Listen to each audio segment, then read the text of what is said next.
Part 5 video. So நம்ம வழக்கமாக என்ன பண்ணலான்னா இது எல்லாத்தையும் நம்ம ஒவ்வொன்றா டெலீட் பண்ணுவோம். இப்போ நம்ம விண்டோஸ் யூஸ் பண்ணுற கீஸ் தான். நீங்கள் Ctrl A அப்படின்னு கிளிக் பண்ணிங்கன்னா எல்லாமே செலக்ட் ஆகிரும். டெலிட் கொடுத்தீங்கன்னா எல்லாமே டெலிட் ஆகிரும்.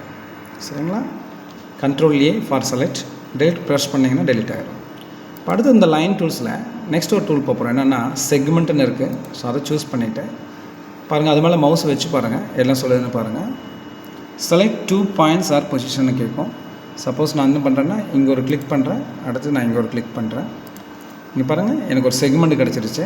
அந்த செக்மெண்ட்டோட லென்த் பார்த்திங்கன்னா 4ன்னு இருக்குது.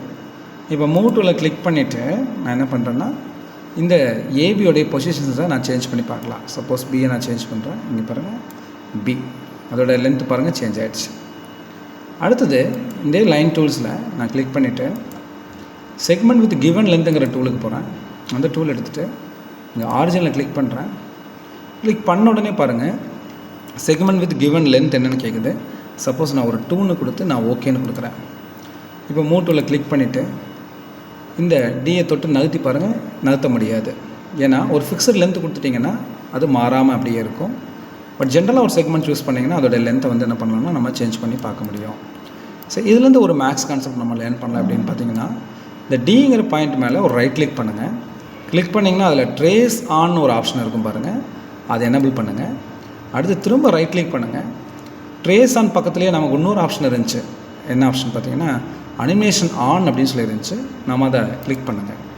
கிளிக் பண்ணிங்கன்னா என்ன ஆகும் அப்படின்னு பார்த்தீங்கன்னா அந்த டிங்கிற பாயிண்ட் என்ன ஆகும் அப்படின்னு பார்த்தீங்கன்னா அப்படியே ட்ரேஸ் ஆகிட்டு இருக்கிறத நம்ம பார்க்கலாம்.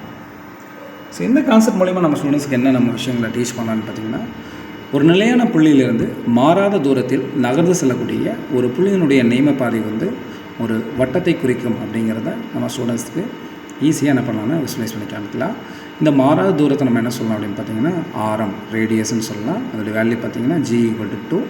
அண்டு அந்த ஃபிக்ஸ்டு பாயிண்ட்டாக இருக்கக்கூடிய அந்த சிங்கிற சென்டர் பாயிண்ட் வந்து பார்த்திங்கன்னா நம்ம இந்த வட்டத்தினுடைய மையம், சென்டர்னு நம்ம சொல்லுவோம்.